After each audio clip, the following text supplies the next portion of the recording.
I think we're all cramming, Kempo. That means we're all cramming for our exam. That means we're trying to get all the information in really fast. That's right, Debbie. Forget the exam. That's why it got so quiet. Debbie wanted to take tests. I can see that today.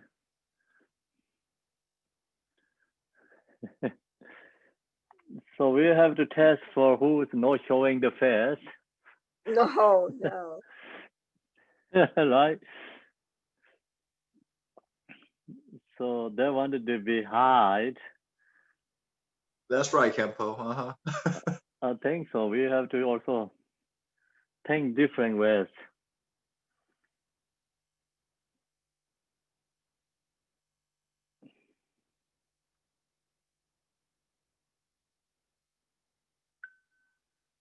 Okay, so who is a hide? David is a hide. Paul, Hobby is a hide. Gary is a hide. Tom is a hide. Jenny, okay, you come back. Okay, so no. I'm going to ask the Gary first. Gary, are you ready? Yes. So yesterday, are you there in the teaching? No, I had to do something else. Sorry. Are you sure? I missed yesterday. I have to go listen to the tape. Okay. So then, okay, well, I'll give you a very general question. Okay. Ask you a question. So which part we are? Like you think about the follow the continent. So what is right now in the which topic we are? Well, something. Oh, I don't know where we are. Are you sure? I can't, because my Kindle is I haven't found the right page yet on my Kindle. I have to, Okay. according So to the points, so I can't remember the points. Is it 4 points? we have 4 dharmas, we have 4 trainings. So No. I'm trying to find the like 4.2.5, like dedication. Where are we? I don't know where we are today. Okay.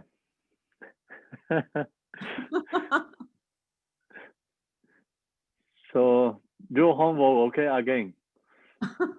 Your job is homework. So now it's Paul Hobby. Hi, Paul Hobby. Can you hear? Hey, how's it going? Yeah, sorry. Took me a second to get to my unmute. Oh. So I have asked question for you. Yeah, what's up? So which content we are today? What page are we at today? No page, like content. So Content? we talk about this four dharma, and also we talk about the abandoning the force of vessels. So, so which part we are? I believe last we were talking about abandoning the 10 non-virtues and practicing the 10 virtues, and so that takes us to the 6 perfections today. Not that one. Just the content. Like think about which like sections. Like you give me the sections. Section 34232. So what is that? The 6 perfections. No. Why is the section? Where the section is okay. So 3. Why is it 3? Not sure. You not sure? Yeah, I'm not sure I get the question. Okay, so now then I have to ask question EDG. So EDG, Yeah, we're 3423. 3423. We're in gathering virtuous dharma. Is this this main section? I guess is what we're talking about, right? Ethical discipline. If you go up higher, or bodhisattva practices. okay, so we're talking about the gathering virtuous dharma, yeah? Yes. So why is it 3? Why is it 3 there? So number 3. So why is it number 4? Why is it number 2? Why is it number 3 there? Well, the 3 there is the 3, 4, 2, 3, 1, 2, 3, 4, 5 is all under gathering virtuous dharma. So these are different sections of gathering dharma. Yeah, why is it 3? So do you have any like give it like say okay, why is it 3? Why is 4? Do you have a answer? No, I don't understand the question either. Okay, so Roar wanted to give answer, right? Yes, Kempo. Okay, so So- actually I'm asking questions like who is the hide ones? Okay.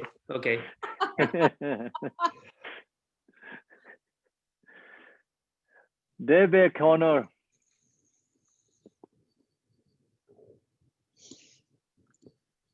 I literally just joined. I was having a fight with my computer. So I don't even know what the question is. Okay, question is like yesterday we talked about the starting page 98. So gathering the virtues of Dharma. Why is it the number 3? Why is it the number 2? Why is it number 4, 2, 3? So why is that there?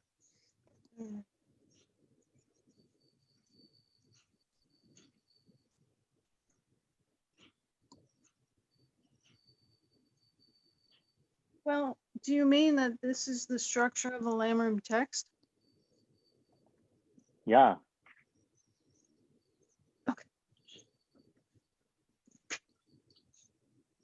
This is how it was laid out by Jinten Sumgan? And Yeah, it's laid out the as you said, in much Jinten Sumgan greater commentary. detail. Yeah. Okay. Why is it number 3?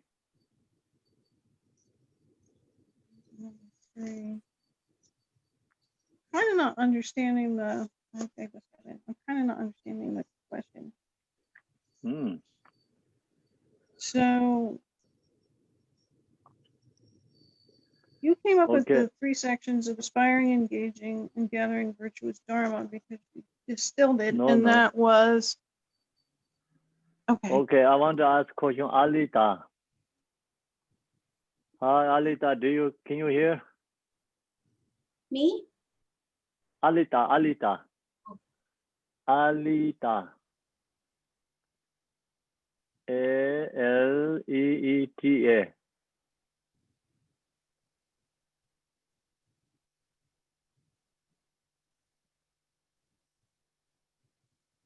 Alita, can you hear or no? Cannot hear, yeah? Okay, I want to ask question Lamen. 44970, your phone number the last. So why is number 3 there? Why is number 4 is there? So do you have any idea?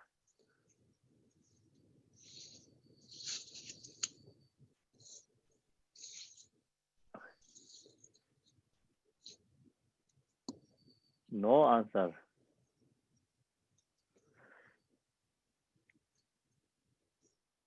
Okay, so no, I think is I ask mostly here. Karen, do you have answer?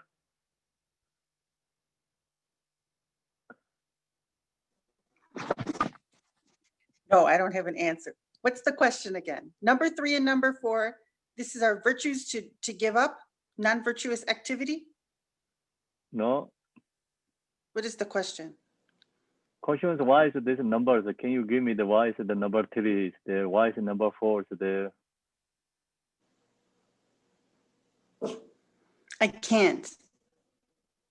Mm, We were talking about it last night, but I don't know. And I don't Okay. have the text. I'm just listening to this one. mm. Okay, so no roll, please. You can go ahead. Give me answer. Okay, so first of all, we are in the main body of the teaching, and we are in number 3, which is the 4 trainings. And then in number 3, we have done refuge, bodhisattva, pratimoksha vows, bodhisattva vows, and we are now in bodhisattva practices. And in bodhisattva practices, we are now in Gather Virtuous Dharma, and in Gather Virtuous Dharma, we are in perfect abandoning and practicing. Is that Okay, correct? so everyone good? Yeah, if, Yes. yes, I Yes, can't yet. memorize it, but it's in the table of contents. So it's easy to see it there, but just to memorize the table of contents, I haven't done that yet. I didn't answer, but I would just be So guessing. table of content is very important. So Very keep important. you know which sections, you know where we are, and otherwise we just came lost. Is it because we're in the middle or the root? Mm. Number 3? What? Can you say again, Lisa? Is it because we're in the middle or the root? 3. Yeah, we are in the yes. It's like beginning and the middle and the conclusion. So we are in the middle. Yes. But is that the root? It's not the root yet, is it?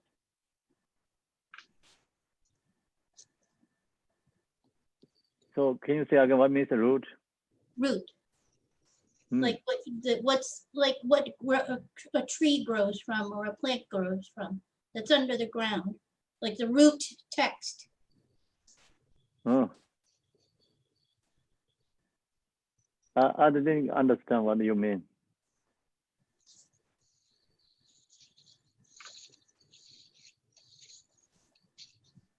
I think Lisa is asking about the root. Is this the root of the text? But I think Raul said that we're in the main body of the text. These are all the root is each section, and then the commentary follows that. Is that correct, Kampo? Is that what you're Yes. asking? Yes. Okay. Yes. Yes. It's called main body of the teaching.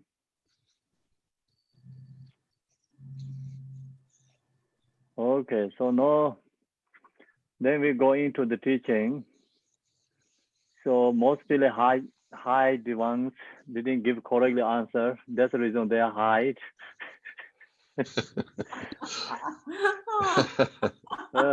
Lomi is gone. Do we get an E for effort? In defense of Lamen, I want to say that she got the books today. So give her a break. That's good. She got the book. She got books today. Okay, so now this is essence of Mahayana teaching.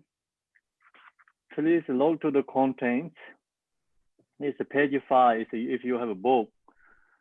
So forward by Digong Chamgun Chesan His Holiness and forward by His Eminence Gachin Rinpoche, introduction and acknowledgement. Part 1, introductory section, that's part 1. So starting actually from there, part 1. Part 2, main body of the teaching, and then part 3 is conclusion. So this teaching is followed by 3 different sections, part 1, part 2, part 3. So then part 1 is like not much, just only the name and the homages. So that's it. Part 2 is all the teachings. That's why part 2, the main body of the teaching has 4 dharmas. So we talked that 4 dharmas. So 4 dharma is like number 1. That's why number 1 and 1 And then number 2 is 4 Dharma has branches, and number 2, 4 Dharma has branches, and number 3, 4 Dharma has branches, and number 4. So that goes for number 1, 1, 1, 2, 1, 3, 1, 4. So you log this way contents. It's really good to done this way, you know, like you can find in the information. So easy to understand where we are, which section. And also, you know, this book whole thing is like content to give you information. Then second is like main body teaching. The second is abandon and the force of a vessel. So that has also 4 difference. Meditation, you know, defect, death, and impermanence. First one. Second is contemplating the difficult finding precious human birth. Third is karma cause and effect. Fourth is completing the defect of samsara. See, that is the 2. Number 2. First one also have 4. Number 2 also have 4. So now the 4 tenets. 4 tenets is number 3. So that's why we have the number 3 is first, because we are part of the 4 tenets. The teaching is, and today why we have the number 3 first. So that means 4 tenets. 4 tenets is number 3. Then 4 tenets has refuge first. That's why it's a 3 and 1, because it's the part of 3, main body part of 3, and the 1 is like the 4 tenets first one. First one is refuge vowel. Then refuge vowel has what to abandon, accept, or why to adopt. So this, the first one has the first one, and they have 2. It's like first one has 2 branches. And then third one is second, Pachi Moksha vowels. So third is like this 4 tenet is the part of 3, part 3. So why is it 2? Because first one is refuge. So Pachi Moksha is the second, that's why. Then Pachi Moksha has a whole to take the vowels and the benefit holding the vowels, repairing broken vowels. So that has like 3 branches, Pachi Moksha vowel. Then this 4 tenet, the number 3 is Bodhisattva vowel. So that's why number 3. So we are 4th, number 3, 4 tenets, 3rd section. So Bodhicitta vowels, number 3. So you recognize why is 3 there? Because main body is first one is 4 Dharma. Second one is abandon the force of vessels. That 2 is finished. That's why number 3rd is 4 tenets is number 3rd. That's why it's number 3. Why is it 3 again? Because refuge is first, Pachi Moksha vowel is the second, Bodhisattva vowel is the 3rd. That's why 3rd. Extra 3, yeah. Bodhisattva vowels. And then Bodhisattva vowel has so many layouts there. This is the more details about Bodhisattva vowels. So Bodhisattva vowels is how to awaken Bodhicitta is first, 331, see, then 332, the cause of Bodhicitta. So then that has branches. The cause of Bodhicitta has branches. 332 has 1, then 332 has 2, then 332 has 3, 332 has 4. So then also the essence of Bodhicitta mind. So that is a 3, of course 3. Then that is Bodhicitta also part, another part 3. Part of Bodhicitta has 3 sections. three part of three there, three. So then that three has four, three has the four, and then the four has also branches, how to take the vowels. So according to the how to take the vowels and then benefits of bodhicitta. So see, you can just have to go more subtle level. This different bodhicitta section has so many layout. Each one has like branches, then go back to again me, and then layout again branches, then go back to again like me. So like that, you know. That's why these numbers. So you know the numbers. It's very easy to understanding this teaching. Actually, one day we can go only the contents teaching. So when we finish the whole thing, we go back to all the contents. Then that remind you again everything. So you recognize. Okay, so now we are which page? Measure. The bottom of page 100. The 6 perfections. Okay. So then 3, 4, 2, 3, 2. I'm also lost these numbers here. If I wanted to know, I have to go back to content. So now, this is so part of the gathering the virtue of Dharma. So gathering virtue of Dharma, we all talk about these three things. Gathering of virtue as a Dharma, like three branches again in there. So first is like 10 parts. The second is the 6 perfection. The third is 4 ways of gathering disciples. So yesterday we talked already the 10 parts. It's 10 virtuous, 10 non-virtuous. We talked that yesterday. So today we are the second one, the 6 perfections. 6 perfections. So that's why it's the last number is 2. Is because of the reason is the second. The 6 perfection is. Bodhisattva conduct is rooted in the 6 perfections. So we talk about a lot of Bodhisattva's conduct, but this all bring into the essence is the 6 parameters, 6 perfections. Then yesterday, actually, we talked about 10 virtuous. So the 10 virtuous practice is a common practice. Common means all the yanas follow.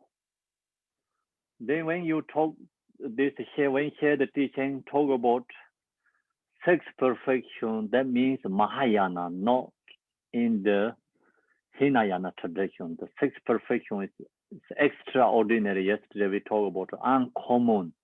It's only Mahayana has this 6 perfection teaching. So the Bodhisattva practice is actually Mahayana. Mahayana means that your mind is great. Why is your mind is great? Because you have bodhicitta. Your mind is courageous, great. You have bodhicitta. That's the reason it's called Mahayana. And this bodhisattvas, the main practice is 6 parameters, 6 perfections. So continue from the root text. Jigten Sumgo mentioned each of these as follows. So now the root text, Tibetan says Jindang Sitrem Tevjin Zopatang. So generosity is first, ethical discipline is the second, and the patience is the third. So this first one has 3. No generosity. Okay, so that is the root text in Jigten Sunggung root text. Now it's a commentary. Generosity is divided into 3 categories. So then Jigten Sunggung say generosity. So commentary going to explain that. What means generosity? Generosity has 3 different levels. Generosity has 3 different levels. The first is material generosity, means to giving things. Whatever is in your capacity to give and do so without any hidden agenda or any expectation of reciprocation,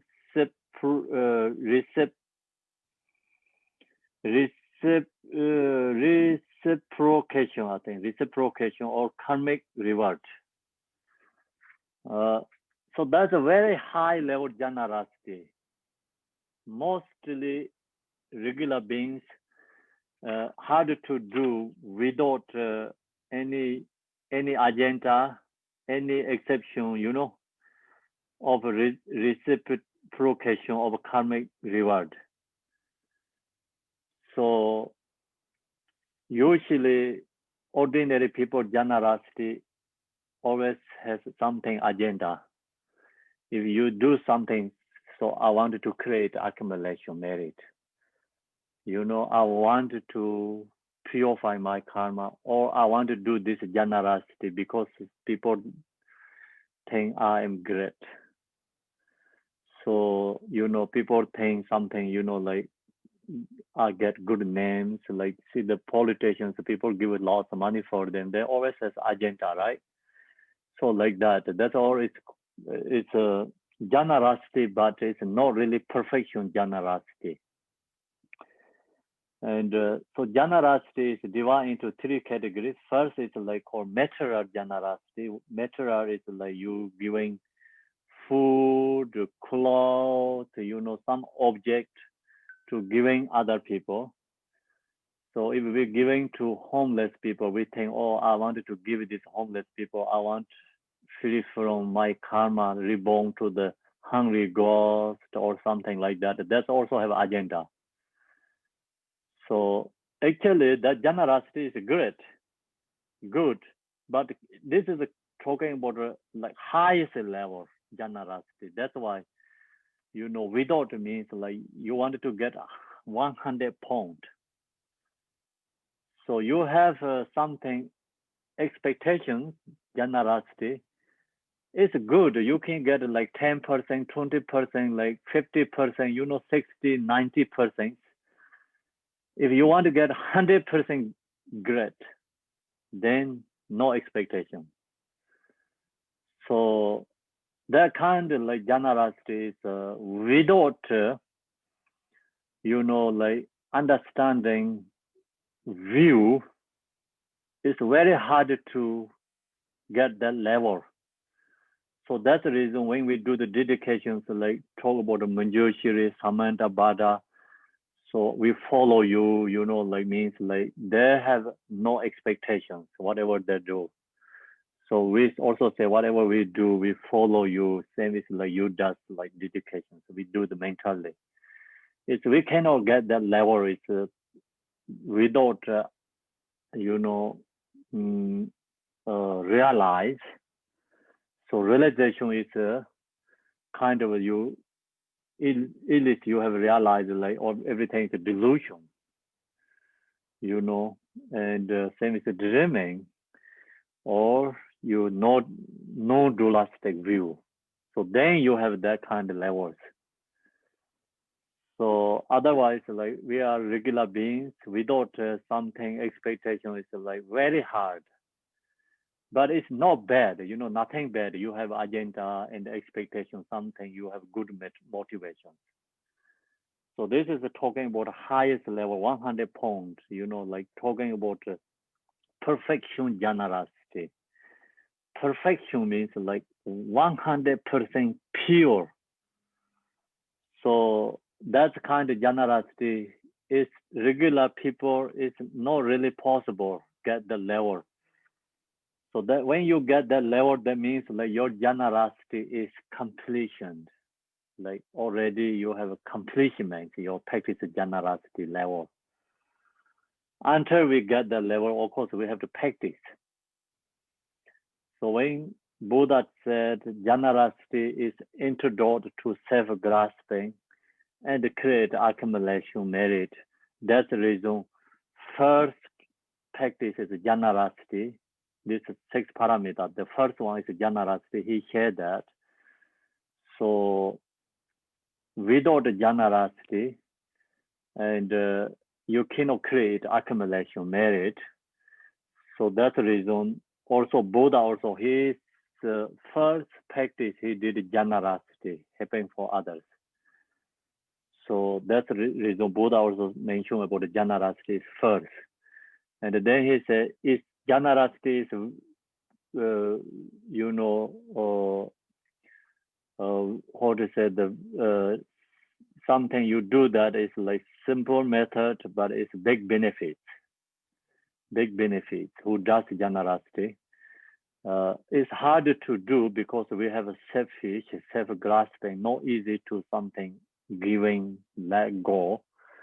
So that's the reason Buddha said you can give like something like your right hand to left hand first, left hand to right hand. You have to create the practice and meditate, you know.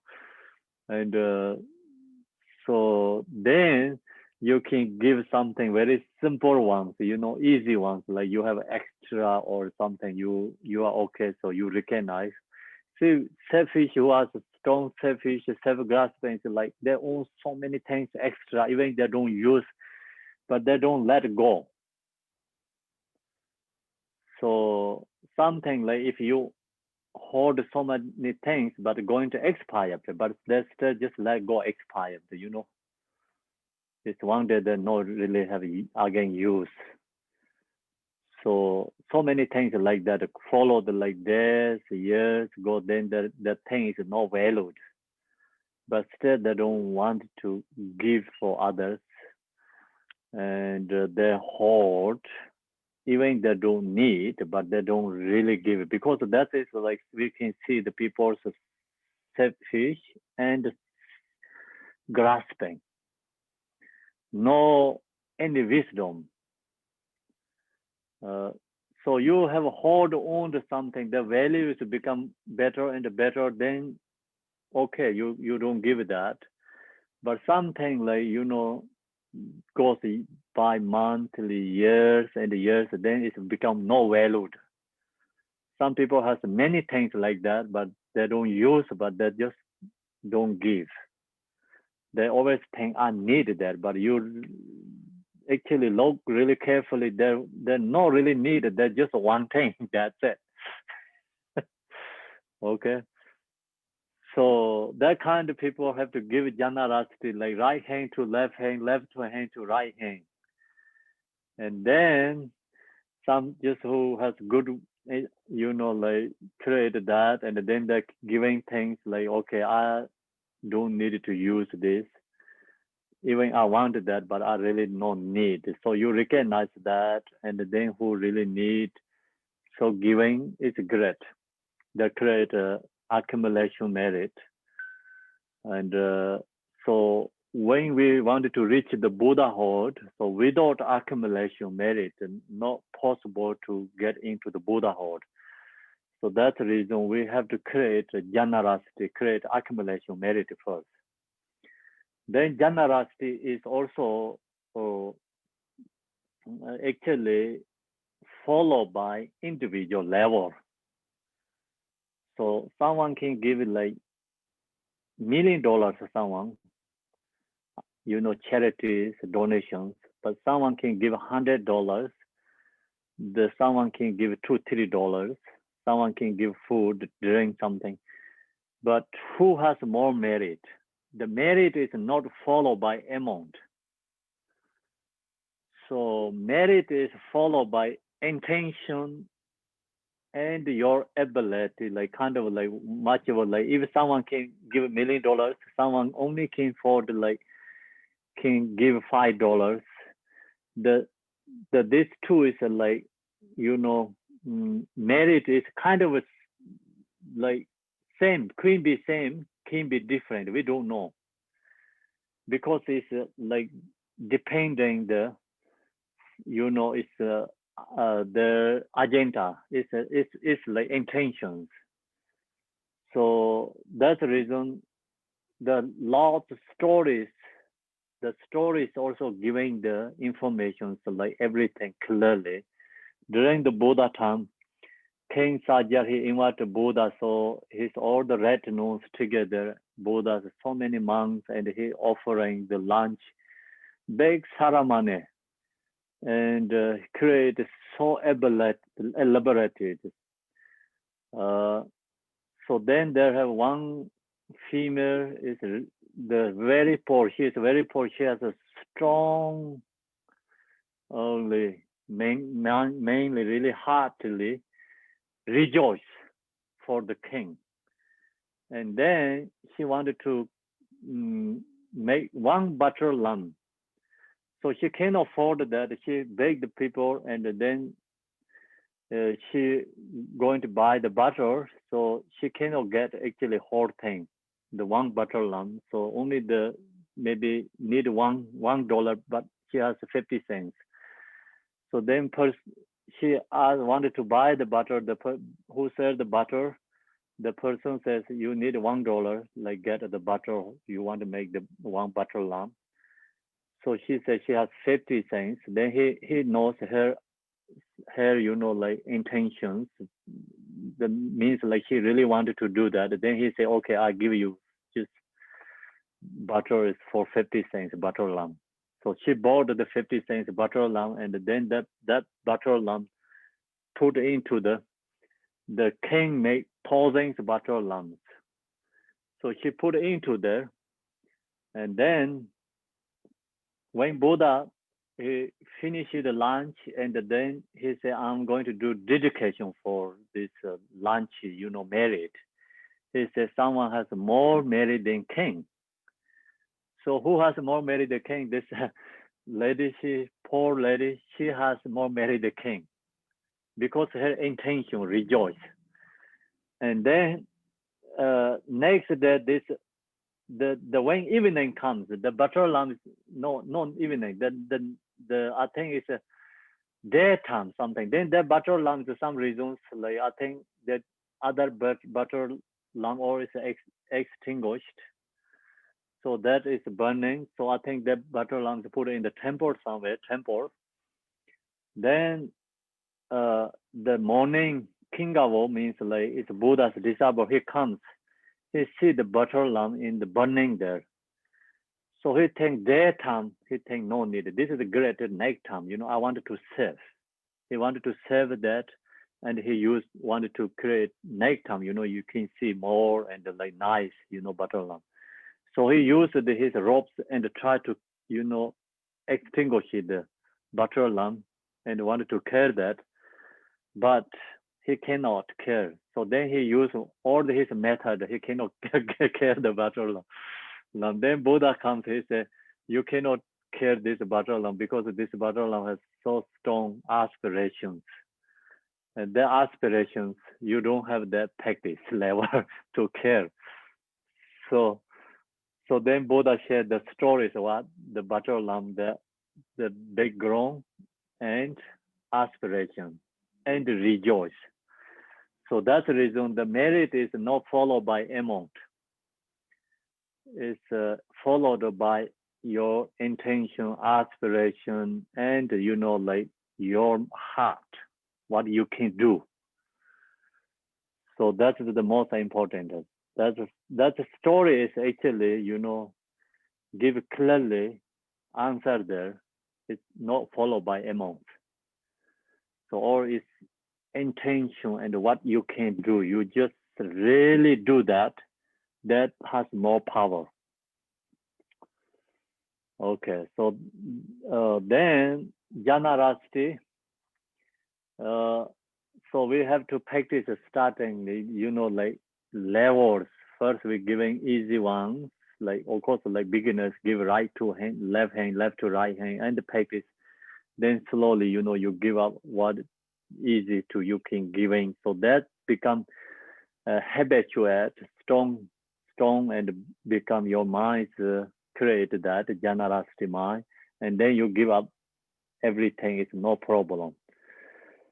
So that first, like ordinary people, generosity is followed by this material things, material object. Generosity means to giving things, whatever is in your capacity.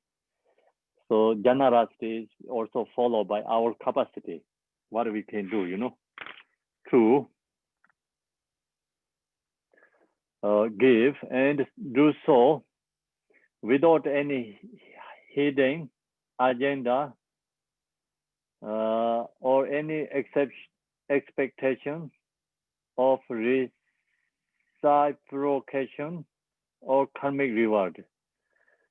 So without that, and then 100% wanted to benefit that person, that generosity is very highest level, and that generosity merit is never going to exhaust because due to intention.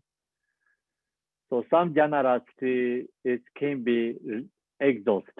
Result is can be exhausted, like intention, like you have intentions, and then that merit comes, the merit is arise, but then only one time, like then its result is gone. So this kind of intention without any agenda, so no any expectation, generosity, result is never end. So until Buddhahood, that is like very powerful generosity. The generosity of giving dharma means to speak only what is of benefit to others, even if it is just one word. So then another generosity is giving the dharma. So dharma is like teachings. So you can give some education for people, and also like your good intentionally, so you benefit some others, like you giving whatever you're giving, like suggestions. So what to adopt, what to discard, you giving suggestions. Just long as you have a good intention, giving something benefit, like good speak words for others. So that is the giving the generosity dharma for activity benefit others, even it is just one word. The generosity of fearless means to teach others the four ecstatic virtues. So this actually it's not really in the root text, Manjikpa. I see Manjikpa Jimba. So who does this generosity? They have to, activity. Is there, sorry about it. Is there? So have to activity, ecstatic virtues, like, so four ecstatic virtues. So this generosity is fearlessness, generosity. So fearless generosity is like we protection to the other's life, protecting others' life. Like someone die, you can protecting, like save the lives. So that's generosity. And then here is talking about the four ecstatic virtues. That is the footnote is 19. It's all the way end of the book has that one. So page 175 is the footnote number 19 is the four ecstatic virtues are not responding in anger despite being treated with anger, not mistreating in response to being mistreated, not returning a blow for a blow, not returning slander with a slander. So that is the four how to call the four exotic virtues. So that is the actually practitioners have to practice like these four exotics. If who has that, then that person has a really great patience, practice patience. So who has practiced patience, then that person, you know, giving generosity is the king. You know, can use this for four exotic virtues. The generosity with granting protection means, so this is the protection means to exert oneself as possible to protect the beings from danger and or even alleviate their fears. So someone going to lose the life, then there has a very strong fear, and due to our self-grasping. So that's the reason protecting the life, then you know help them is like free from fears.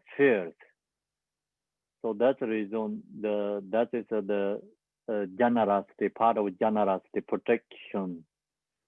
You know, generosity of granting protection. So then that talk about the three different levels of generosity. Usually the material generosity is first, then this protect, you know, granting protection.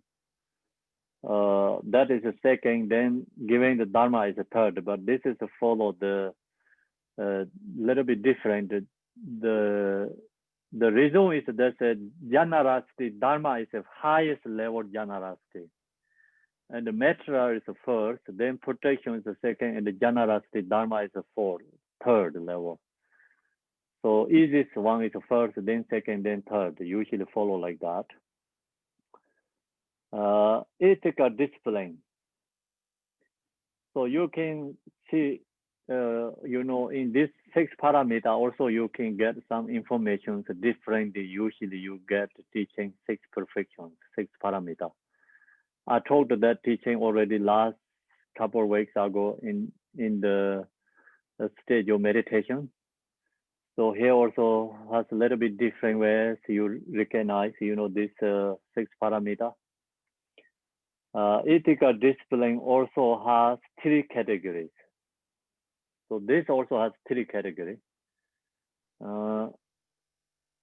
So as discuss earlier, so this part is already we talked a lot. This ethical discipline is because in this Bodhisattva's conduct, the ethical discipline of restraining from negative actions means that all non-virtue is abandoned and virtues. So that is the one, is abandoned and virtuous action are accomplished. The ethical discipline of gathering virtues, dharma, means that all virtuous actions are infused with the bodhicitta intention. That's second. Then third is the ethical discipline of accomplishing the benefit of beings, means that all virtuous acts are done solely for the sake of sentient beings. So this ethical discipline is actually we are in that section talking about in the bodhicitta here. The main section is ethical discipline. So ethical discipline also have 3 different sections. Like no, it's like here is the second level. Actually, this teaching is going on right now. So now then third one, patience means to abandon angry reactions to provocation or harm inflicted upon us by others, and to be able to tolerate, to bear their antagonistic actions. So this also followed by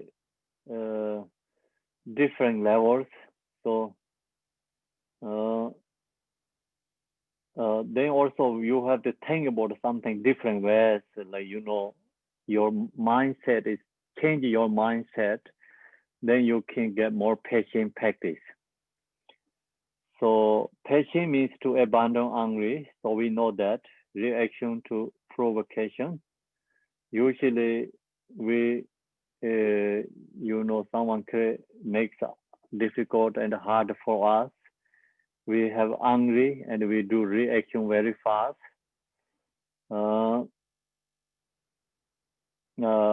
So here is the abandon angry reactions to provocation or harm inflicted upon us by others.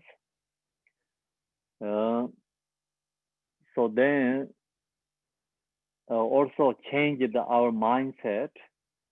When someone harms us, so we can reflect, think this way, I must have done something like this to someone in the past. So someone makes difficult for us and create a problem for us, then you have to think about the karma, cause and effect. So we think, oh, I did something like same like this in the past, I created something, harm for others. So that karma is happening right now. So we think that, and we think, oh, my karma is exhausting. And so then you can practice patience, same time, and also purify karma and create accumulation merit too. So this one action has the true result. When you practice patience, someone like hurt you, so you think this way, we think something we did past life, so that karma is happening in this time. You practice meditate patience, so purify lots of negative karma previous life, but same time also create lots accumulation merit, practice dharma. See two results there. So then, and no being their victim myself, I recognize that I'm repaying the karmic fruit of my own previous negative actions. So we think that way, and then actually sometimes really helpful. You have that kind of like thoughts and mentally, mindset like that way. So this, someone create problems, like you can easily dealing with that, and you not really get hurt much. Sometimes we responding, thinking about that, and more hurt our mind. So you could think about this, and then you practice patience, become whatever someone hurt you. So let hurt, that don't really cannot hurt much you. Same time also, you can create the accumulation merit and purify karma. So become win-win situations, but very hard to do this for our, like some regular beings, ordinary beings. Because we already used to reactions, And if we don't do that, we really cannot control ourselves. We really cannot stress. We think we lose something. But actually, you reacted like get more hurt each other, and some situations like lose both. No one is winner. So Buddhists have used this method, become their winner, win-win situations. So sometimes like you use that method, and other also who going to hurt us, they also recognize, that person also changed too. So it's something very special method, but we know it's very hard to do this practice. Always like going on some situations, we always have, this problem comes, because we are in the samsara. Somebody says something that affects our mind. Somebody do something, but they're not really intentionally, but that also not, we are not happy, you know, and many situations like that. Then some people really wanted to hurt you or do something. So then that's of course like more hurt. So that kind of often happening all the time. So whatever comes to situations, we have to think this way and use this method. It's become not much hurt. So this is actually your protection, the Dharma protection, special method protection. Long as we have this method, no one can hurt us. But we don't have, we can get it easily, but we don't use. Yeah, this one, no any cost. This protection is. This protection is just, we have to apply ourselves. We don't have to buy, you know, we can afford this, but sometimes we don't use this protection because we don't recognize, we don't have practice this one. So that's the reason we have to think about this and, you know, use that sometimes really helpful. Okay, so that is another protection. So then I recognize that I am repairing the karmic fruit of my own previous negative actions. Simply put, patience means the ability to bear all personal suffering and tolerate it, the discomfort of training to work only for the benefit of sentient beings.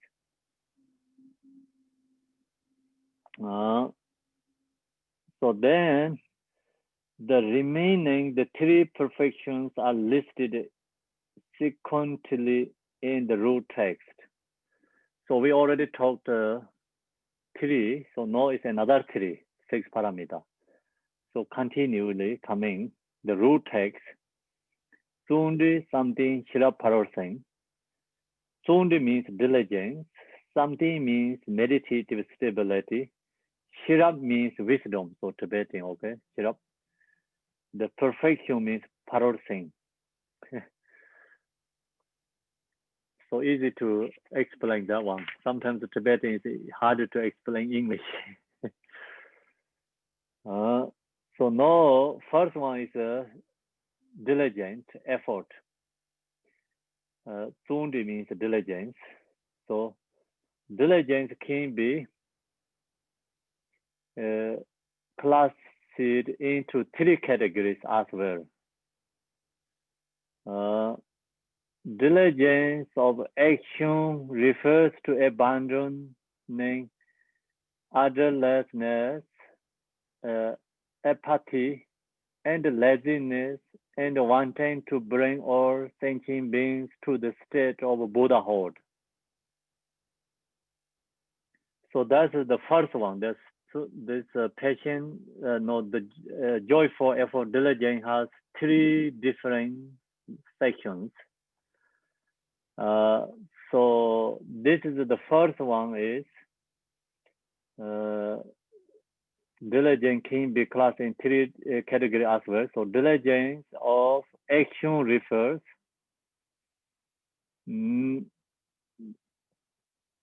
to abandon otherliness, then apathy and laziness and wanting to bring all, so that's the abandon. So then wanting to bring all sentient beings to the state of Buddhahood. So good intention, then good effort. So that's called the joyful effort. Joyful effort, actually, see, this worldly people has effort, but that cannot count the joyful effort because joyful effort means like more for spiritual practice dharma and good intention. So intention is like wanting to bring all sentient beings to the state of the Buddhahood. So then you put effort. It's called joyful effort. So otherwise, you know, the samsara beings too much put effort. They wanted to get so many things, go to more desire. Effort is create more desire. So that desire effort is not contained here. So this actually desire is actually positive desire, we can say, because desire is wanting to bring all thinking beings to the state of Buddhahood. So wanted to benefit others. The diligence of armor or armor-like diligence means not to procrastinate engaging in Dharma activities, but to practice the moment in inspiration hit. So the second one, diligent effort is like, so not thinking about, okay, I'm going to do tomorrow, next week, next month, next year. So people think, okay, I'm going to do something good things like when I'm retired. So always put like future. They don't put actions right now. So who has this second diligent armor like diligence? So means not procrastinate engaging in Dharma activities, but to practice the moment and inspiration hits. So then third one is unstable diligence is the third step and refers to the ongoing commitment to the Dharma that prevents feeling try or weary, no matter how much hardship we endure during meditation or for Dharma activities. So the third one is like kind of more important is like no like enough something, not really satisfied. This is positive is, not satisfied. So there's a negative, not satisfied, positive, not satisfied, right? Of course, the negative, all these worldly people not satisfied the desire, whatever they have. So that is a negative. So this is a positive, not satisfied. It's like whatever you practice meditation, Dharma, so not satisfied. You just wanting to do more and more wanting. So they have an example in Tibet. They say, ya tok sasawanangi means like the hunger, eat grass. So like that, need put effort. Hunger, eat grass means like when they're really hungry, they eat grass. The single pointedly, you eat. Whatever happening, they don't pay attention anything. Just single pointedly eat, and they looks like they're going to eat the whole thing. They don't want to stop.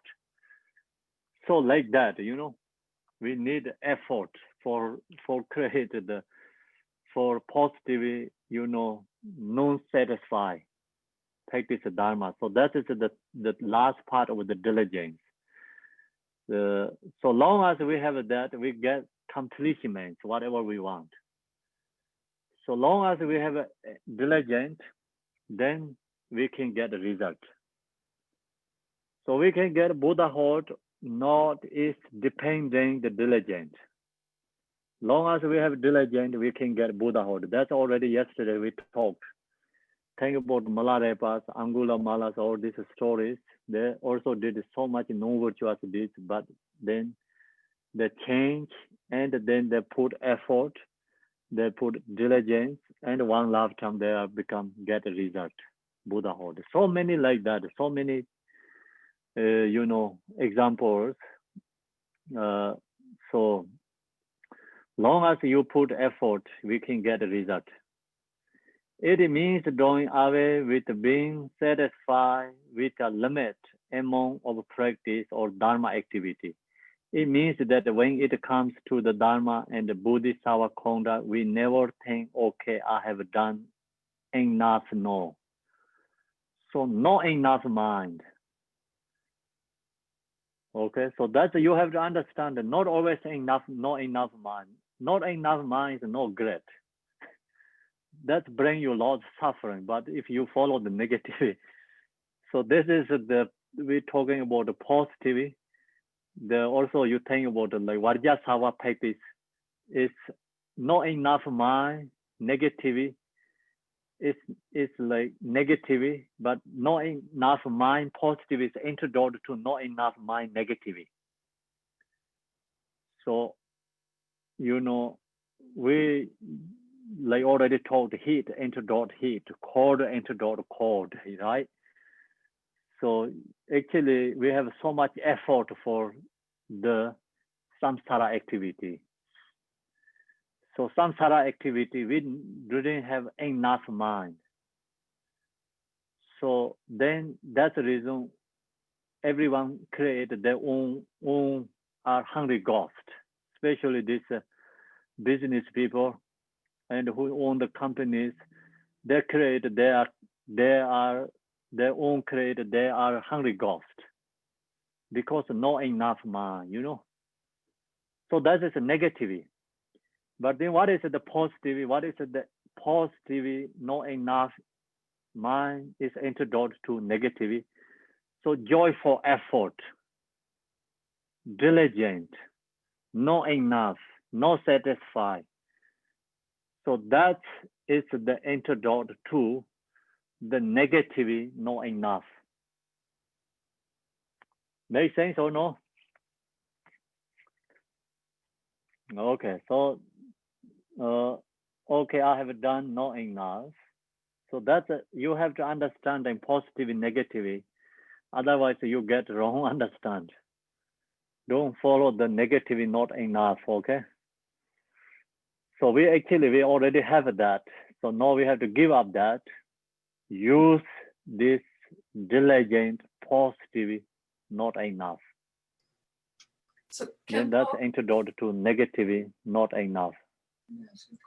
Kempo, could I ask a question then to clarify? This is Cheryl. Yep.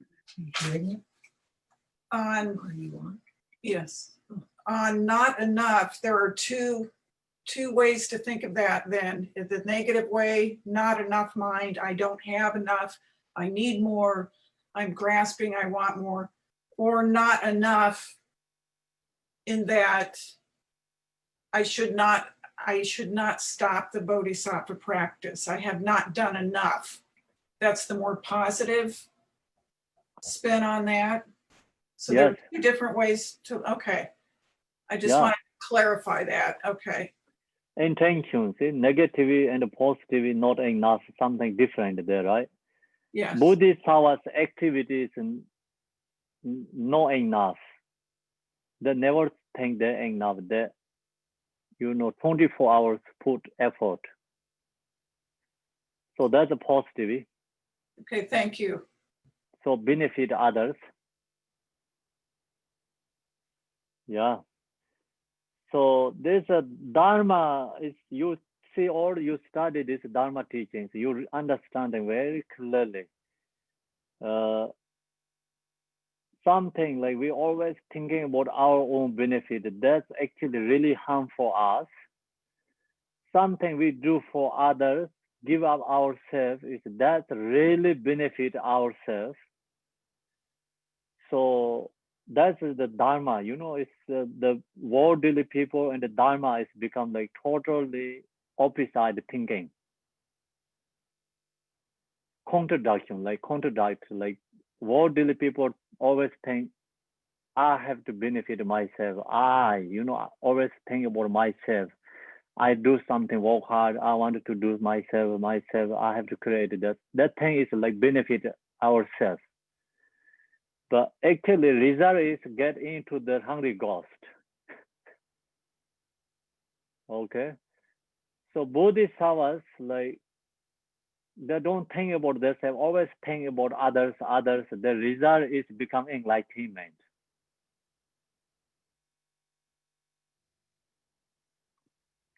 So worldly and the dharma is different means. Okay, so now we go to the number 4 is finished. Number 5. Meditative stability is known as the uncorrupted, unconditioned meditation.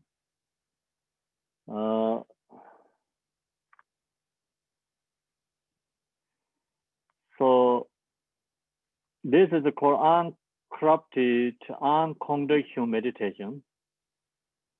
This refers to the application of antidote to the 3 poisons. So this meditation also, referring like kind of practice is beyond the worldly meditation, So not just a simple one, it's like kind of like really higher level meditation.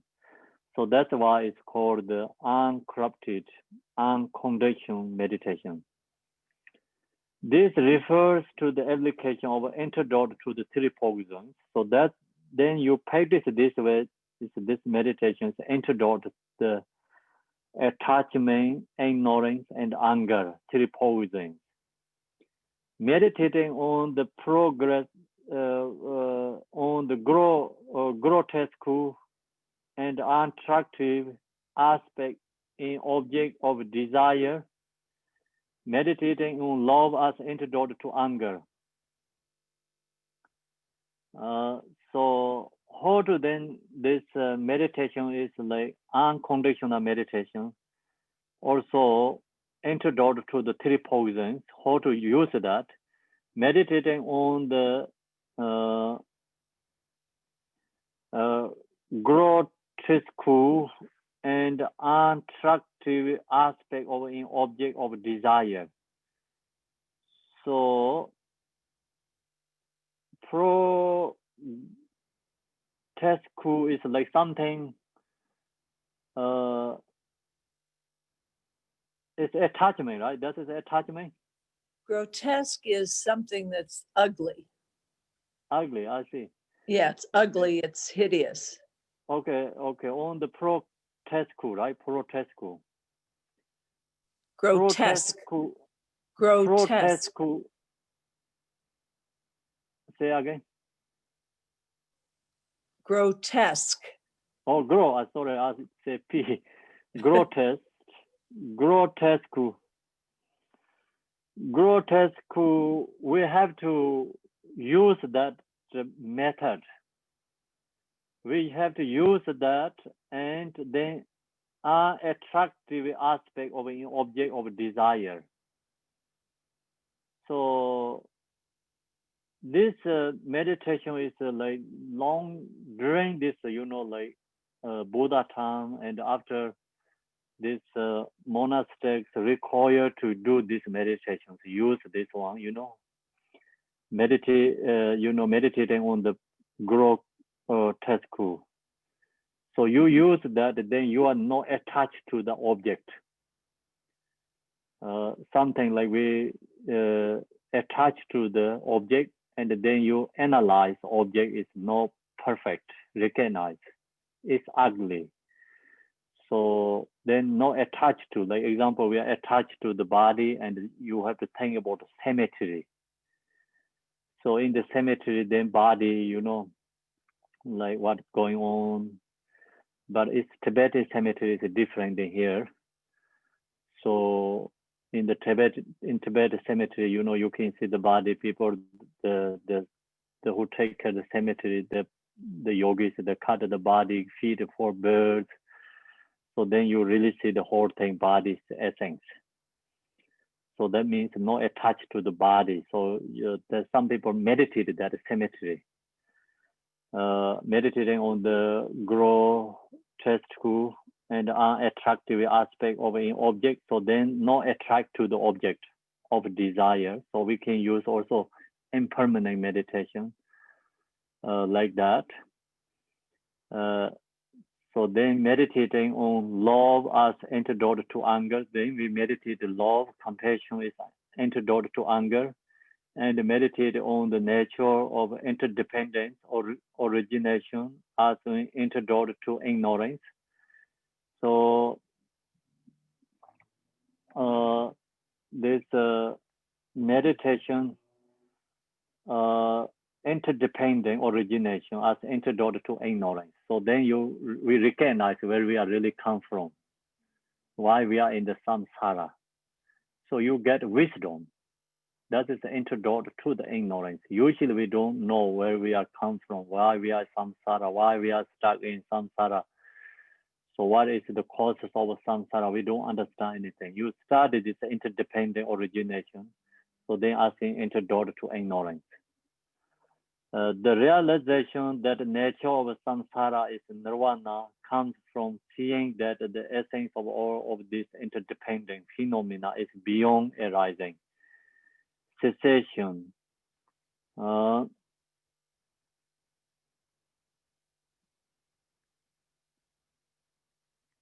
So this interdependent origination goes more subtle level. Then that the the realization that the nature of samsara is nirvana comes from seeing, you see, understand that the essence of all of these interdependent phenomena is beyond arising, cessation, and fixed, abiding, and thus recognize that samsara true nature is nirvana itself. So then we really understand the samsara's nature, nirvana's nature. Also, samsara's nature is nirvana. So we recognize that, study this interdependent, origination of interdependent. So that is the meditation. Meditation is antidote to the three poisons. So this meditation is also different ways antidote to our different kind emotions and thoughts. So this is a very basic one, basic information. So not all phenomena can be placed within the two overreaching categories of relative or conventional reality. So no, this is the part of the wisdom. So wisdom is all phenomena can be placed within the two categories, two overreaching category of relative or conventional reality and automatic reality. So relative reality is essence of refer to the phenomena of the six senses, though things have never inherently existed from their own side.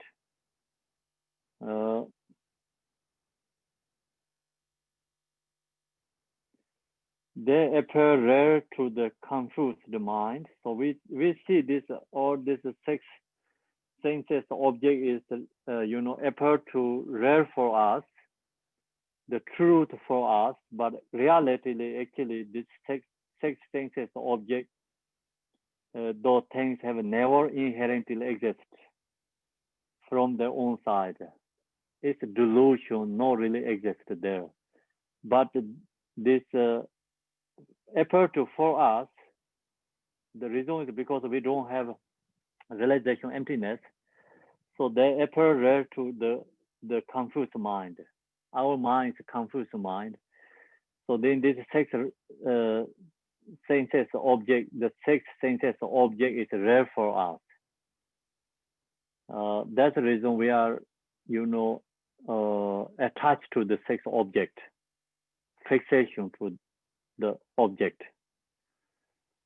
Pro-modally, none of this has never inherently existed but beings perceive a diverse range of appearances based on the projections of their own meritorious and non-meritorious karma.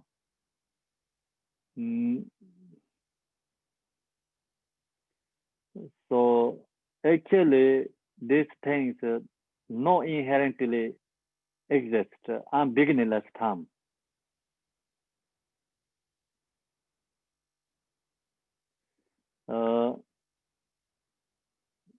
But we are follow the relative truly. So pro-modally, no of them has never inherently exist. But so we are in the samsara, we don't have that realization.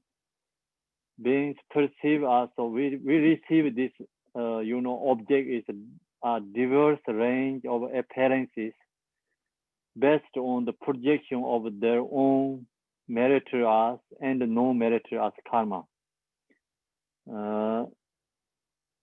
So meritorious karma, non-meritorious karma means so meritorious karma is actually positive karma, positive karmic influence. Kind of like we create good accumulation merit. No meritorious karma is like negative create. We create a negative karma.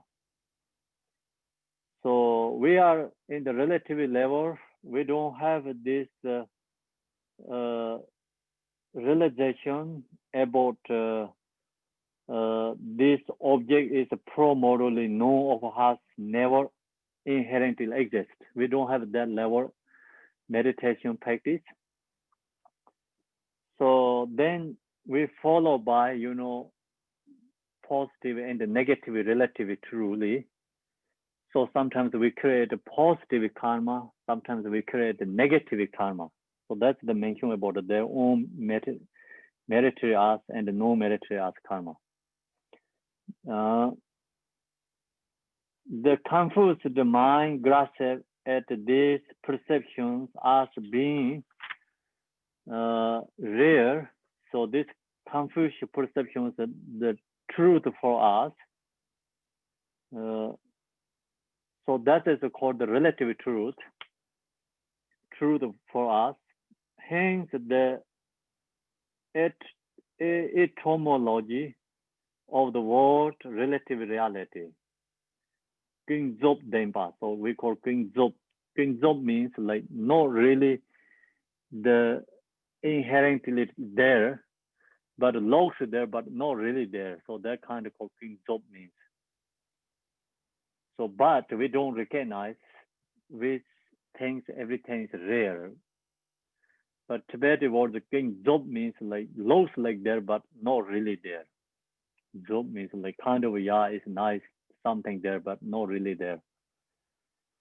But we didn't recognize that. So the confused mind grasps at this perception as being rare, hence the etymology, I think, of the word relative reality, Kingzop, a term that means totally shares conventional appearance.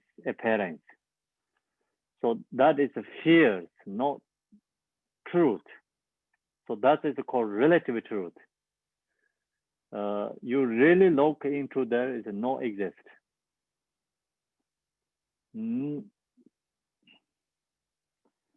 Then ultimate reality is the true nature, which cannot be encapsulated, right? Encapsulated, I think. Encapsulated, right. Okay, encapsulated into this description for it transcending expression, word and thought.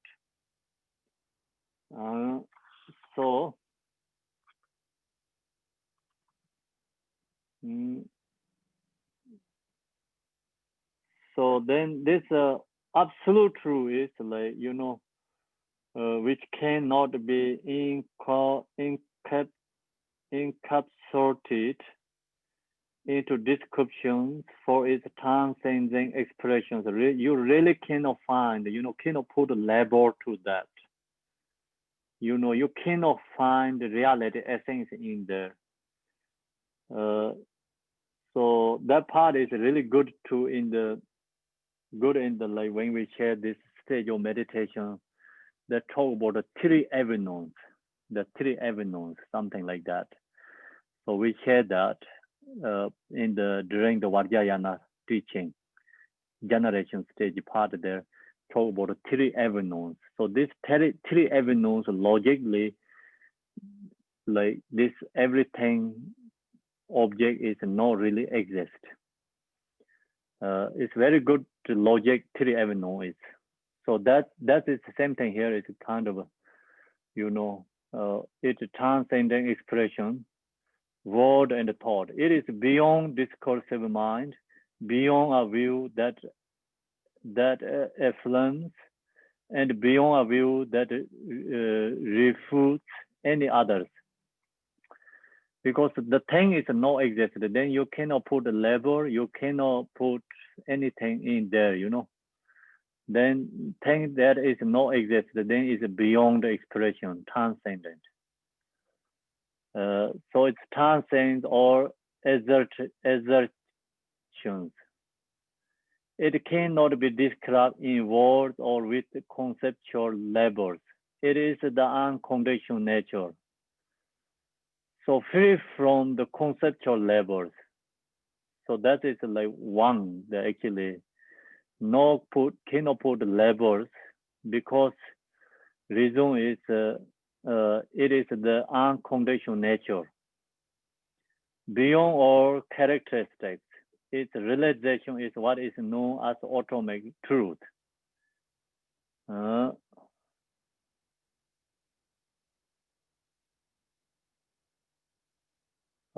So it is realization is what is known as ultimate truth or ultimate reality. This realization can occur in the context of Mahamudra. So we talk about a lot. This part is emptiness during this also Vipassana teaching. The Vipassana we have to analyze, use logic, investigate. And then also we talked in that it's in generation stage, we talk about the three avenues. So all this Mahayana teaching, we talk a lot about that. Absolutely, that nothing is exists. So that's the reason you cannot put any labels for that, and you cannot describe. Everything is like beyond all characteristic.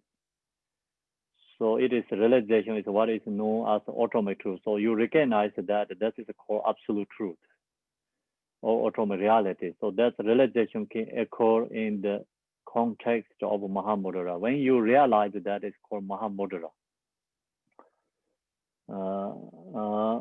So also this part is more explained in the section of Mahamudra. The Mahamudra, actually, we use that and meditating. This non-conceptual and beyond words, beyond thoughts. So we talked here about the transcending or assertions. So that is we going to practice in the section of the Mahamudra.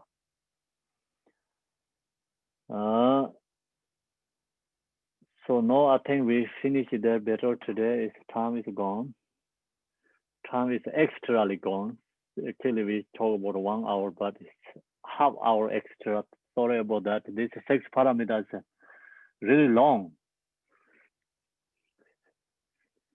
Okay, so anyone has any questions, please make your role and put it there. Kenpo, I have to tell you something. I have Because some we too, don't but have I'll a wait till teaching next week. tomorrow. Huh? I have something, but I'll just wait till tomorrow because actually I prefer it not be on the Facebook Live. Okay. Thank you. It's So just if you can question. ask a question, it's like it's not okay. a- No one watch Facebook Live. No one watch. No one watches it? Okay, Yeah. well, Temple, what if we're doing these things and we're helping these people, like let's say that are hungry or that are drug addicts or alcohol abusers or have severe mental illnesses, and they do pose a very real threat of danger to us. And they are at some point being mean to us. Are they mean to us because we were mean in our past life, or were we a good person in our past life? And I want to know what you think about this, because somebody got to a point where they told me that I have to realize that I am a sentient being too. So you have to, their point was you have to think about your safety, or you could end up getting hurt in these situations with people who are like schizophrenic or sociopaths, you know, that have severe issues. And they end up doing things like stalking you and coming to your home. So what do you, how do you, you know, you have to balance that with wisdom, but how? Do you have to like have intuition to know when it's a dangerous situation? Yeah, that's Lisa. It's a good question. It's also depending our situations, capacities have to follow to take care of them.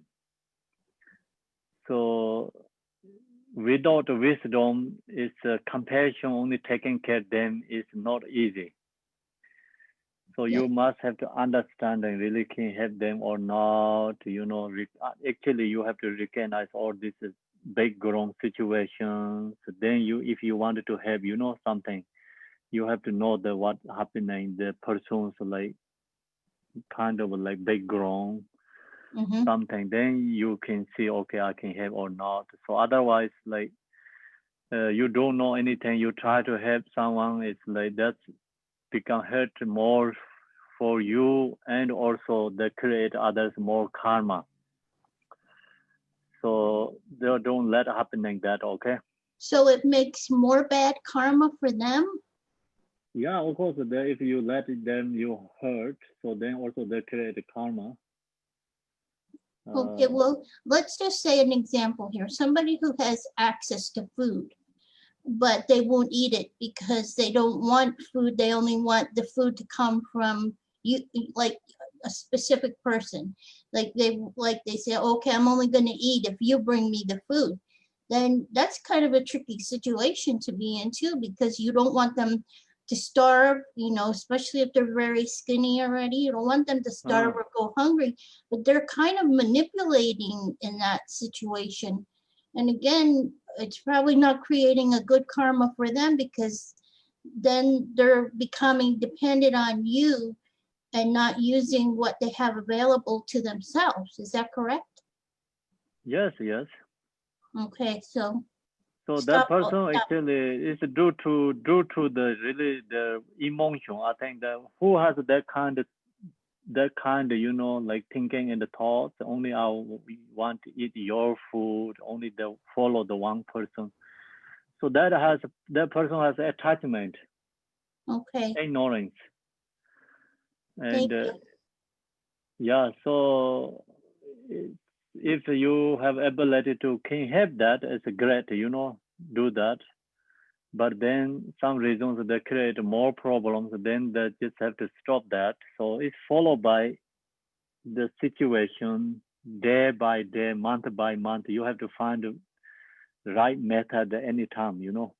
Okay, well, the COVID has slowed me down a little bit with the helping, but like the other day when I was at the store, there was some kind of transient person outside, and I thought, well, I have to give him some food or money when I come out. But then when I came out on the other side of the store, he was either gone or I forgot. And then I got in the car and I felt horrible because I forgot to help. And then I saw another man on the road and I thought, well, he looks like he needs some kind of help, but something intuitively told me that I could put myself in danger if I stop and help that person. So I did not do it, but then I ended up feeling bad about myself for having not helped anyone. So yeah, it's that you just do the more aspiration prayer for them, okay? Okay, thank you. Yeah. Okay, so then any questions? Yeah, I have a question on on the meditative stability. Here we're suggesting that you're using an antidote to the 3 poisons, but you can also reach meditative stability by practicing deity visualization, right? Yes. So you don't have to focus on the antidotes to the 3 poisons. You can just practice No, there's no deity need visualization.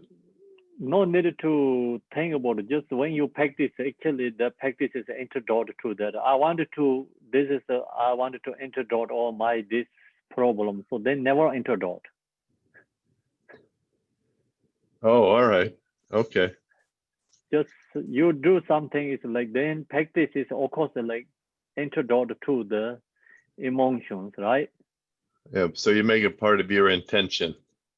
Yeah, don't just think, oh, I wanted to, this is antidote for that. Just do and then antidote. Okay.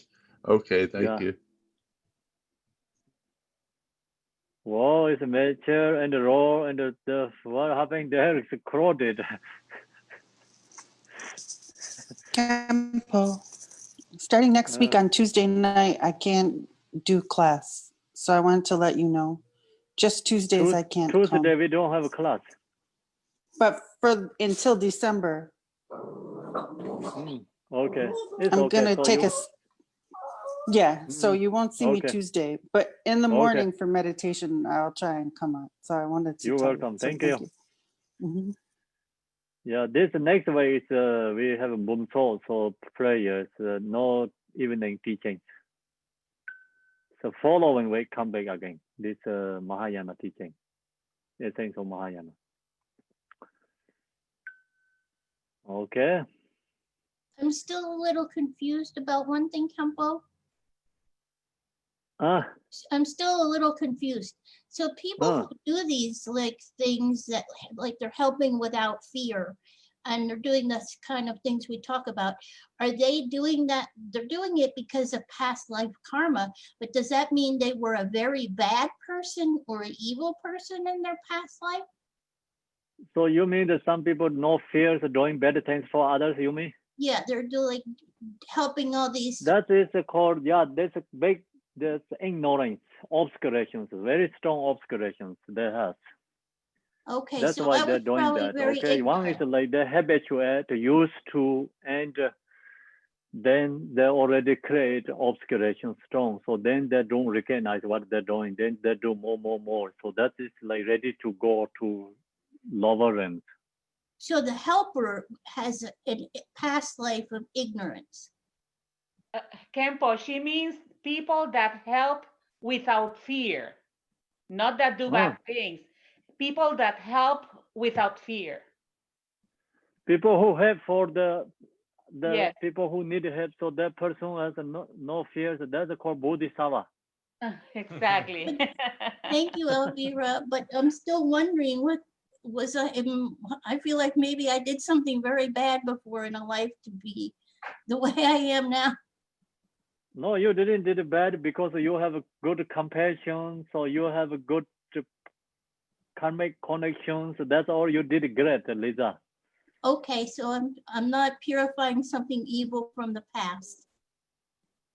Of course, we all have something previous life that we all purifying. Okay, that's good too. I believe that. Yeah, so that's a great thing. So we have opportunity to purify, and then also yesterday, like we talk about, you know, don't think about why I have this, why I cannot do something. Like, you know, you must have the courage. Okay. Okay, thank you. You're welcome. Lisa, remember that if to be able to help, you have to be safe, you have to be healthy. You know, you cannot help if you are hurt or if you give out all your money. Okay, now I can't help anyone else. You know, there's a balance that you have to keep there. Thank you, Elvira. And I had to learn about what they call the balance of compassion and wisdom, but it didn't mean wisdom in the sense of like Dharma teachings. It meant wisdom in the sense of, as my mother would say, self-preservation is not being mean.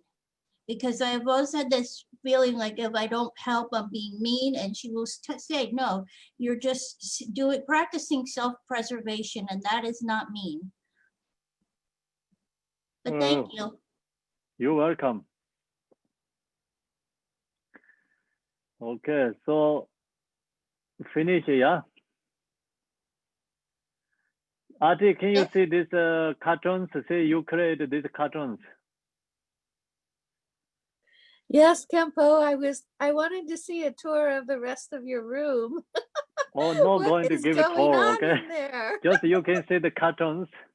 Yes, I It's can see the really cartoons. great. It's like protection for this noses. The turf is that helps perfectly. Oh, thank you, Kempo. I'm glad Oh you're yeah, if anyone working. has house has like perfect noses, like you have to put thick cartoon in the window. That really helps. Yes, Kempo. Yeah. Excellent. Excellent. So now we're going to chant the prayers. So where is the three people together? So have to chant the three people together. Three is always a winner.